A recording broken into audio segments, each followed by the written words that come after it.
লক্ষ লক্ষ মানুষের ভালোবাসায় সিক্ত শহীদ ওসমান হাদি। শহীদ ওসমান হাদি চেয়েছিল সমাজে কোনো বৈষম্য থাকবে না, সমাজে কোনো চাঁদাবাদি থাকবে না, মানুষ তাদের পছন্দের প্রার্থীকে ভোট দিতে পারবে, ইনসাফ কায়েম হবে।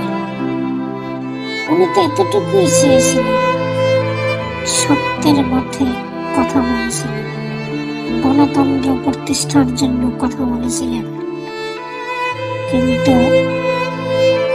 সত্যের পক্ষে কথা বলায় তিনি কাল হয়ে গেল,